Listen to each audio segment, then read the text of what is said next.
As I make myself reflect on my goals and plans, those voices in the streams become clearer, and everything starts to make more sense. Rover, perhaps you can give it a try.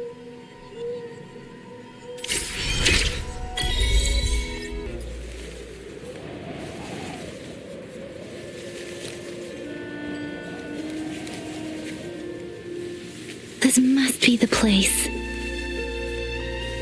I sensed something ominous from the leaf back there, but I couldn't pinpoint its source. And now, the hatred and pain is so strong in this place, I don't even need to concentrate to feel it.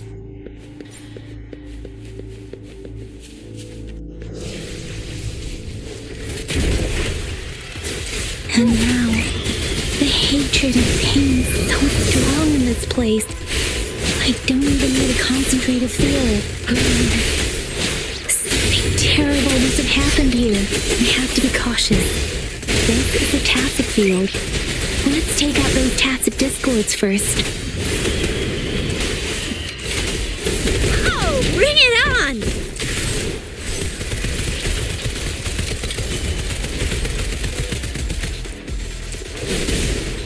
Time for some hot action!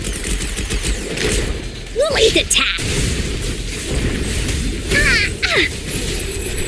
Leave me alone!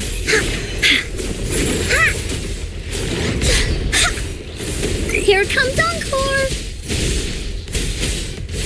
Into Woolly's belly you go!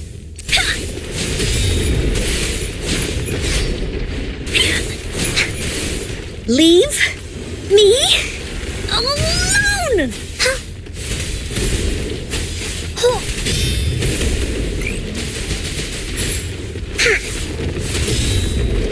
Whoa, bring it on! That's up!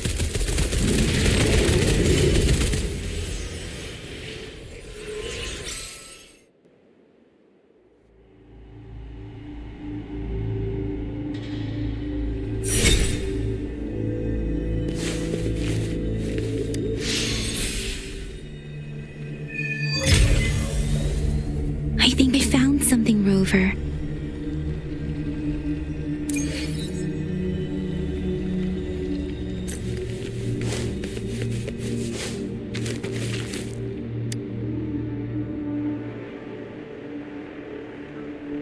Ritualistic wooden plaques. But why are they here?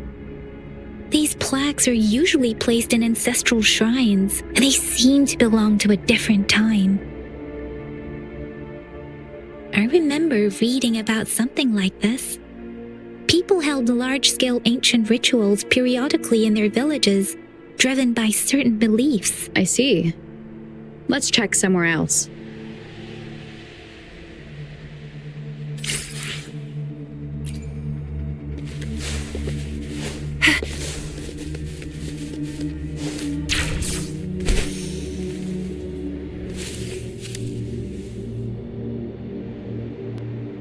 Watch out!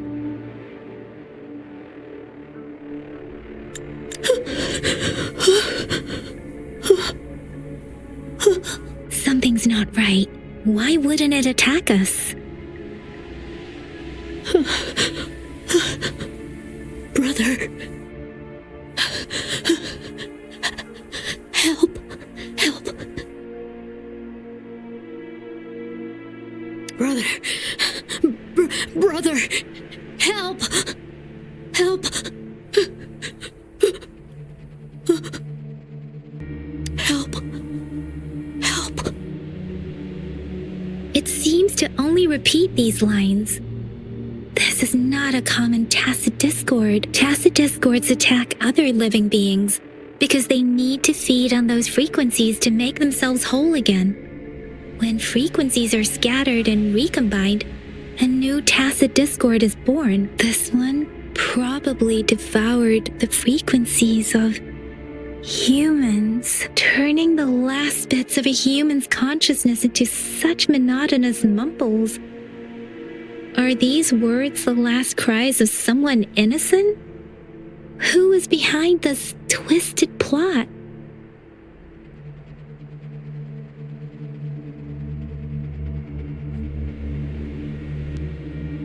I'm sorry. No, that's beyond my ability. I just sensed some complex feelings from it. A mixture of deep sadness and eager anticipation. Rover, I think I know what's going on here. It seems to be begging for help, but it's not asking us to help it. I can sense the pained cries of this tacit discord. No, the cries of this whole village. The village is crying, waiting for rescue. Something truly awful must have happened here, and the victims' reverberations still linger based on the evidence we've found and the condition of these ruins. That didn't happen all too long ago. I can still feel it in the streams. Perhaps the tacit field has kept this village from being discovered. Or maybe someone has been intentionally concealing it. Anyway, there must be something we can do. We may find the victims nearby. I can feel someone connected to what happened here is still close. This place is dangerous. I'll inform Chuzia about what happened here. Can we continue our search before the official investigators arrive? Sorry, I know it doesn't sound very convincing. It's just a hunch of mine, and I don't have any evidence to back it up. Thank you, Rover. Please stay vigilant. As for the little one here, let's leave it be.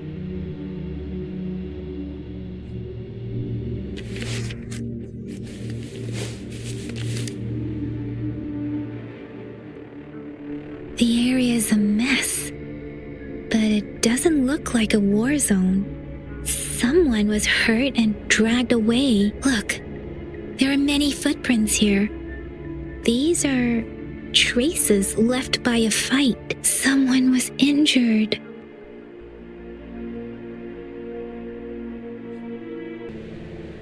These cards. I see. The Fraxidus is likely behind it all. The Fraxidus? Yes. I don't know much about the Fraxidus, but as an outrider, I've worked on related cases. It's a group of extremists obsessed with fusing humans with tacit discords. They've caused terror attacks of various scales around the world. Fusing humans and tacit discords. We've seen signs of their presence in Jinzhou, left by lower-ranked members called artificers. Above the artificers are the overseers, leaders with eerie abilities and unknown intentions. They pose a far bigger threat. No one knows their true intentions. Some members speak of world destruction, while others claim they seek eternal power, and there is one particularly insane overseer. He's crazy even by Fraxidus standards, a man who sees no order and revels in destruction. I've seen similar cards in the physical evidence file of the Fraxidus-related cases. They belong to this one overseer I'm talking about. They call him Scar. If he's responsible for what happened to these villagers, who knows what kind of cruel and twisted atrocities he's capable of?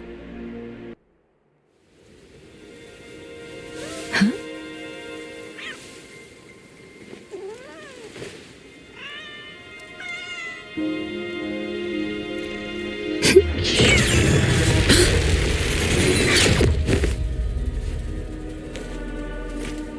Guess you won't need my self-introduction. Oh, I spent...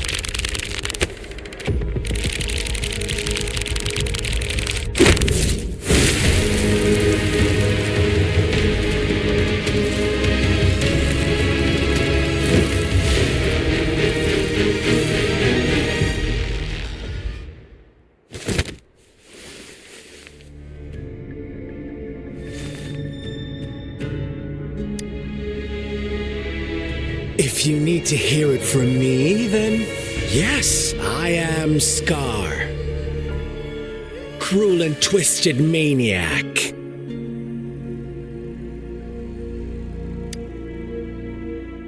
I deserve a meeting free of such disturbances, don't you agree? The girl, she's gonna sway your judgment.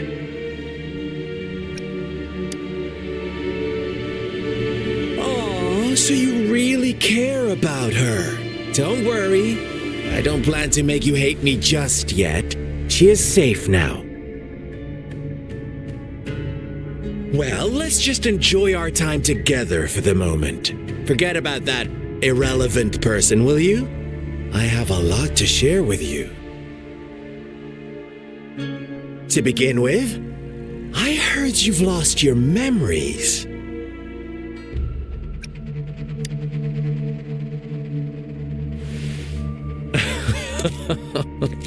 Indeed. I'll tell you then. Before you knew anything about this world, you were already the center of conflict. You are the unknown variable we've been waiting for. Forces have been fighting for possession over you. From the moment you opened your eyes, everyone you've met, including that girl you care so much about, they all knew how valuable you are. The world is a cruel place. You are a living, breathing person, but you're just a pawn to many. That's why I'm here, because I see you as a dear friend, and I want to tell you the truth. I am so sorry for everything you're about to face. But truth hurts sometimes.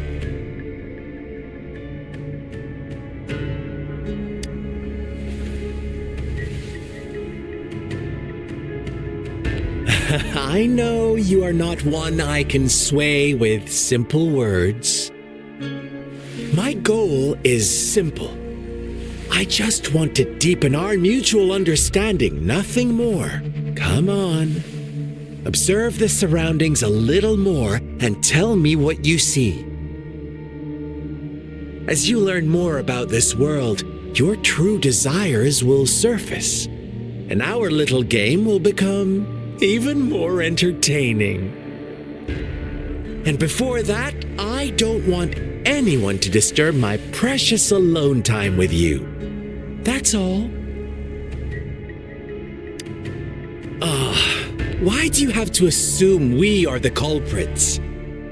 Maybe you should be asking me what actually happened here.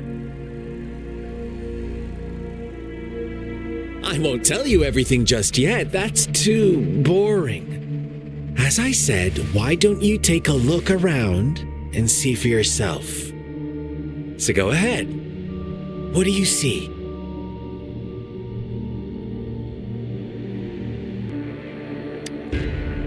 Bravo! Didn't think you'd catch on to that. Now, what is the conclusion you've drawn?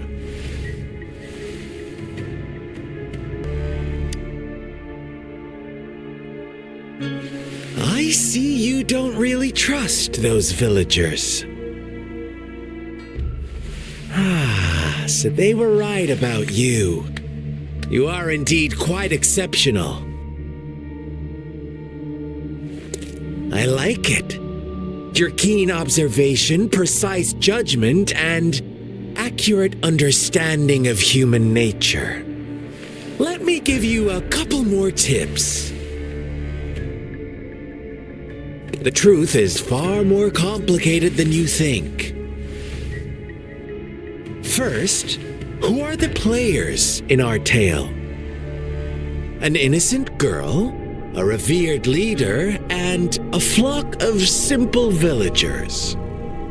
Next, what makes up our main plot? False devotion, fleeting kindness, collective deceit, senseless killings, and the one vulnerable soul pushed onto a path of destruction by the masses. Now, Rover, the story is yours to spin. I'm eager to hear your version after you've learned more.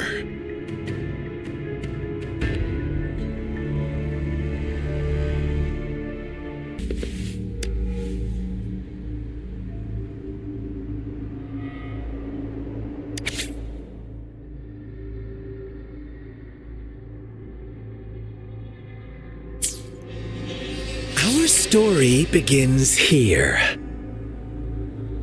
Once upon a time, in a peaceful village, lived a flock of carefree lambs. In the day, they toiled for food, and when evening fell, they sought refuge from the looming threat of wolves. Fables, stories told and retold through the ages. The ancient art of conveying hidden truths through fiction, but they always draw from real life, don't they? The same story gets told by many, and each person brings their own spin, their own focus. Whatever you learn from it is just one of countless different interpretations, like us now, caught in a carefully crafted plotline, a scheme I had no hand in. This village marks the beginning of my story with Jinzhou. So that magistrate led you here to meet me. Such a clever move on her part.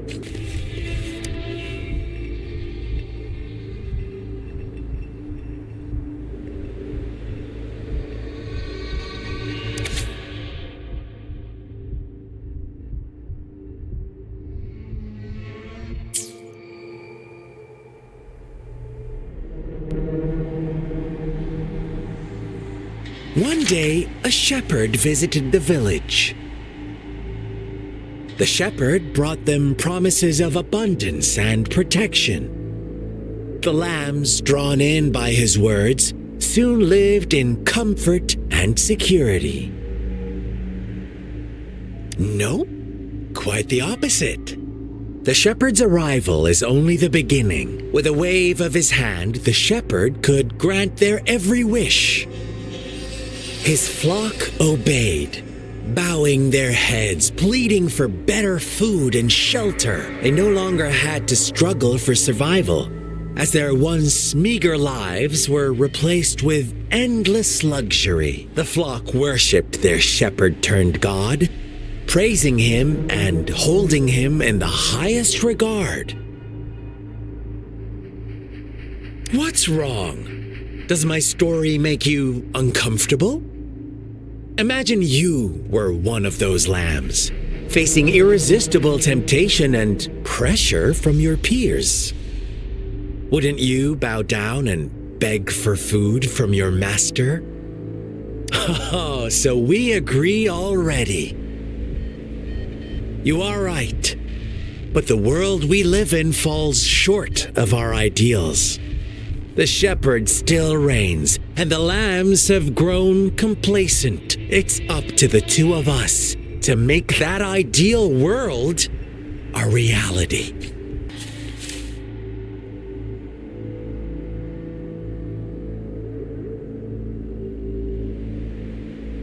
The lambs reveled in endless bonfire parties, celebrating their new god every night, except the one little black lamb. As each night passed, it was the only one to notice how its flock was dwindling away. Rover, do you think someone would give you what you want without taking anything from you?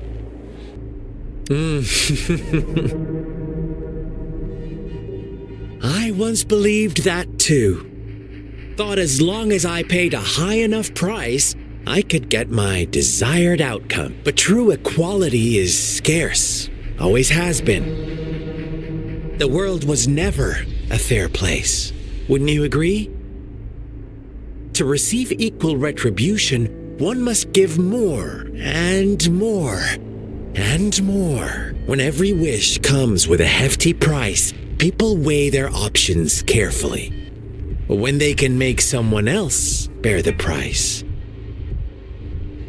they all rush to make more wishes. They don't consider they too may one day pay for another's selfish desire. Funny, isn't it?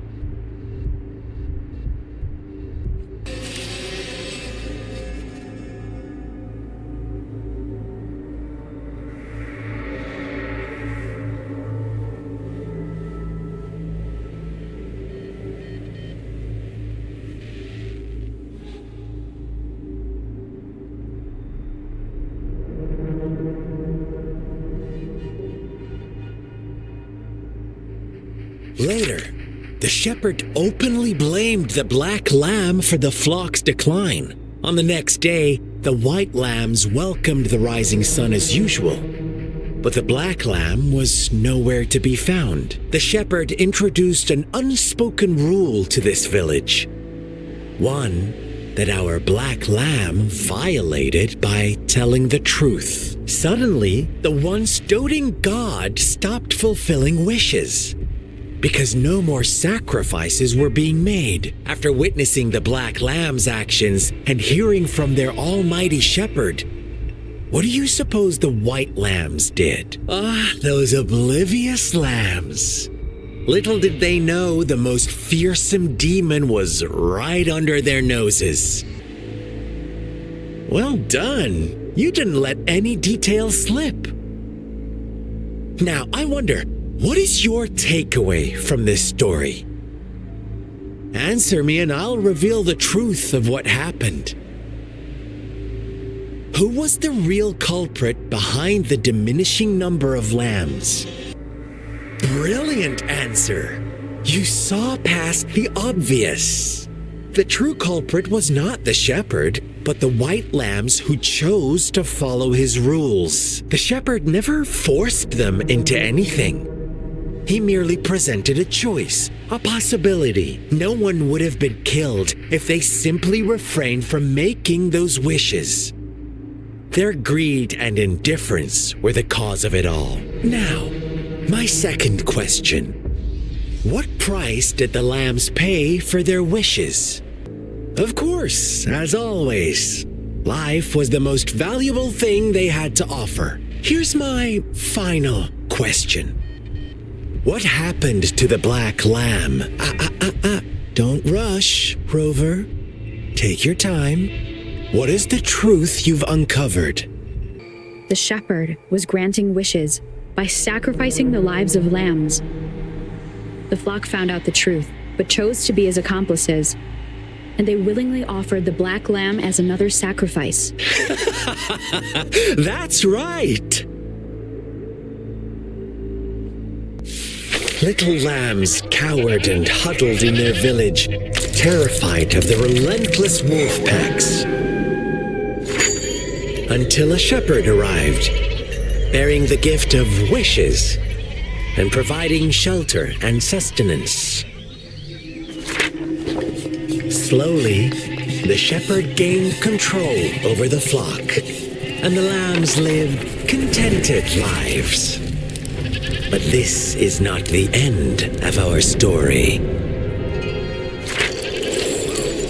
The shepherd found the solitary black lamb in his flock and offered to grant any wish it desired. In exchange, he wanted one of its companions as a sacrifice. The black lamb refused, and it was shunned by its flock, left without shelter or sustenance. After the black lamb's exile, more lambs continued to vanish. The shepherd then blamed the black lamb for breaking the rules and withheld his wish-granting power as punishment.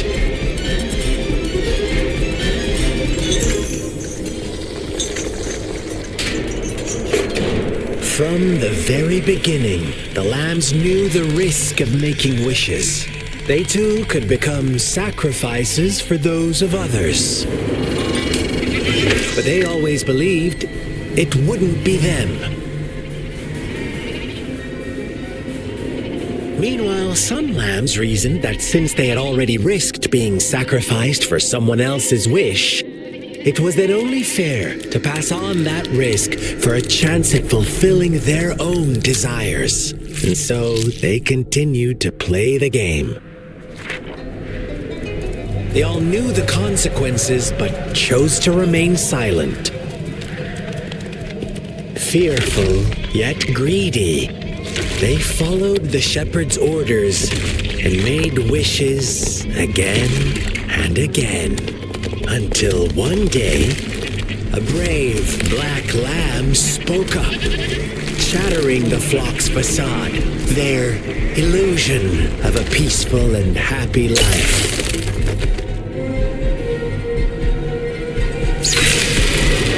The black lamb got in their way, and that of the shepherd's greedy pursuit, sparking hatred in their hearts. Suddenly, they could no longer ignore the blood and ashes of past sacrifices littering the ground.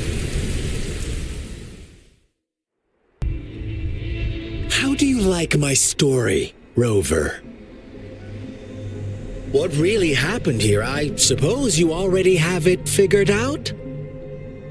The black lamb who rebelled against the rules, and the white lambs who succumbed to their greed. The innocent maiden sacrificed, and the villagers who turned on each other in a ruthless frenzy. They had it coming.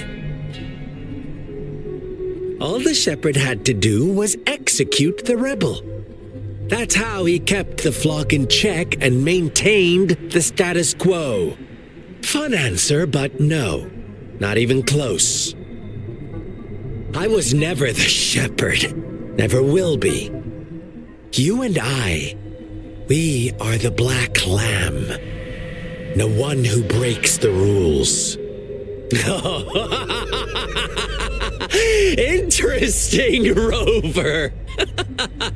I'm liking you more and more. Well then, let's see if this black lamb is going to end up like you say.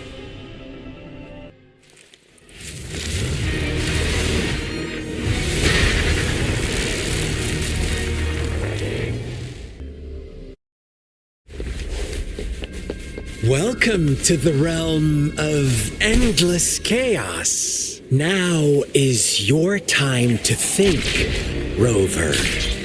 What is... Oh, you found us already. Shake and shiver, blink an eye. A flock of lambs comes passing by. Fleece of white, black, and red.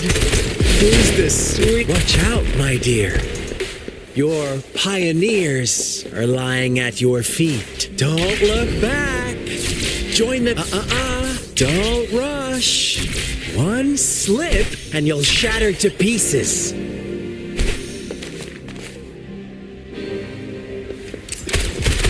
Pew, pew, pew. I'll fire it out. Such speed. Such brutality. Can't you see? We are kindred spirits after all. Shh, don't be so...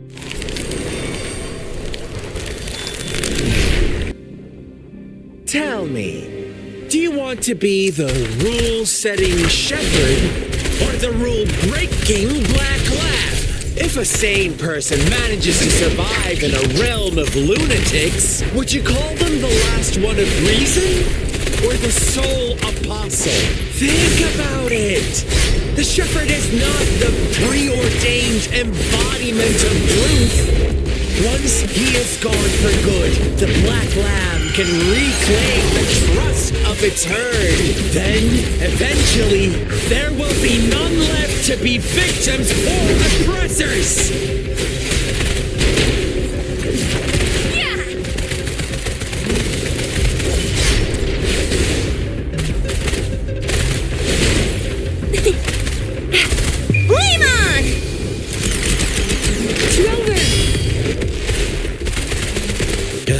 Such a pesky... Rover? Rover!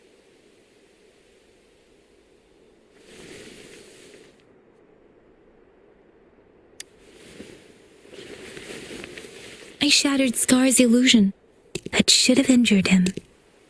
Oh! Should I thank you for showing me mercy? Stay away from her!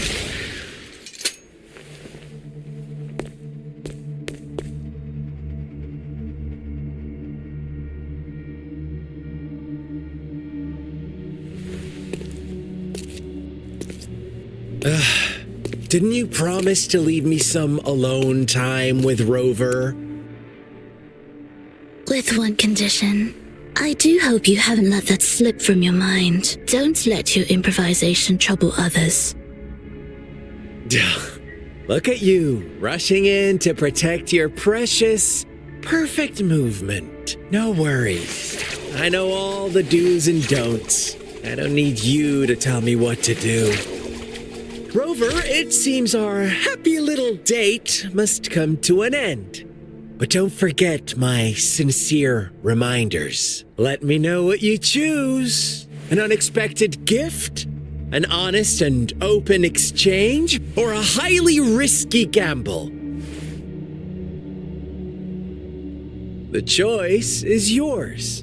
I know how smart you are. You won't make a hasty decision. We'll meet again in the not too distant future.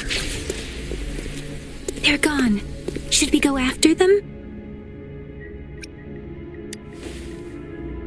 Oh, don't worry. I'm okay. Scar's resonance abilities appear to involve teleportation and the manipulation of space. He trapped me in confinement, and I could only sense that it wasn't far from here. It took me some time to break that barrier. Sorry, Rover. If only I could have reached you sooner.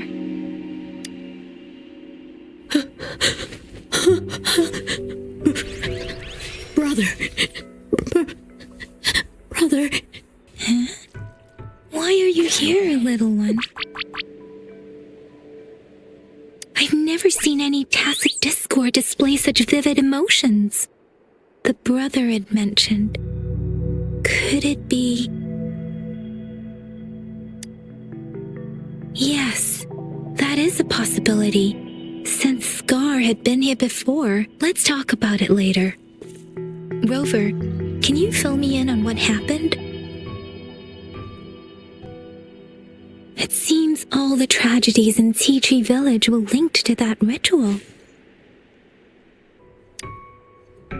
Making up stories based on real life to support his twisted beliefs? That does sound like something he might do. We cannot take his words for granted. Now, we must locate where the ritual took place and see for ourselves.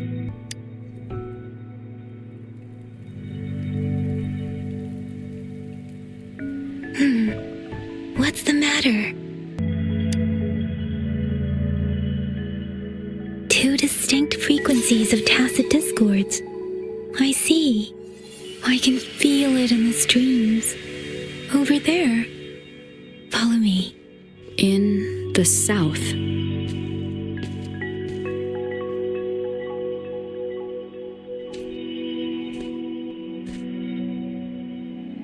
They are unharmed. Please rest assured. As you anticipated, Scar did not try to kill them. Yes, I stayed out of it like you asked.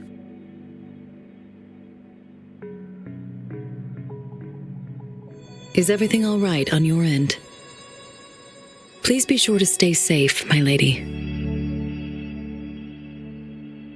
Rover, do you still have the plaque we found earlier? The one broken in half?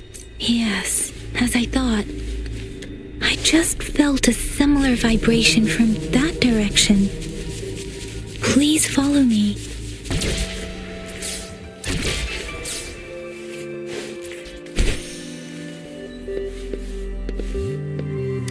It's the missing half. We can piece them together now.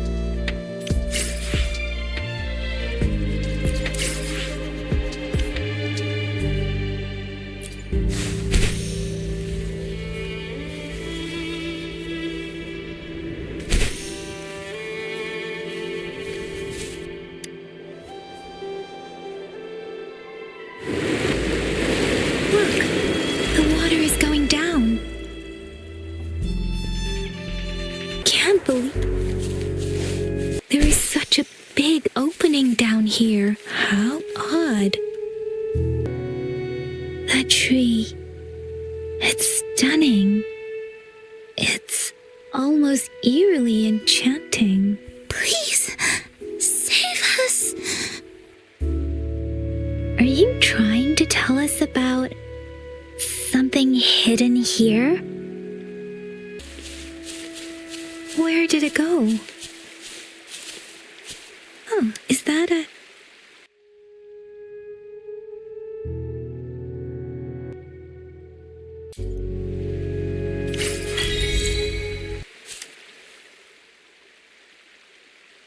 That girl just wanted to save her village. But those sacrifices didn't lead to redemption. I guess the tacit discord we saw stayed here to convey her last wishes. Please excuse me. It's getting a bit too cold here. Can we head back now? Sorry, Rover. I didn't feel comfortable down there. The air was heavy in that place, without any wind to speak of. But I could still feel so many emotions and desperate cries for help. I couldn't handle it. The villagers were a complex mix of emotions. Hope, resentment, and despair. And as I read the diary, I could feel the intense sorrow and longing of its owner. What was the diary's owner longing for? Was it the peaceful life she once had? Or did she miss her only family? The person who pushed her towards such a tragic end? My apologies.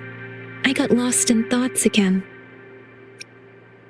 I wish I could say such tragedies won't happen again. But I still lack the confidence to make that claim. It was tragedies like this that made me want to become an outrider, to become someone with the strength to stop them from ever happening again. I cannot stop the lament, but at least I should do everything in my power to help those affected by it. Really? Thank you, Rover. Dwelling on it won't do us any good. Let's go. I'll compile a report on what happened here and send it in along with the clues we've gathered. Yes, let's go back. Together.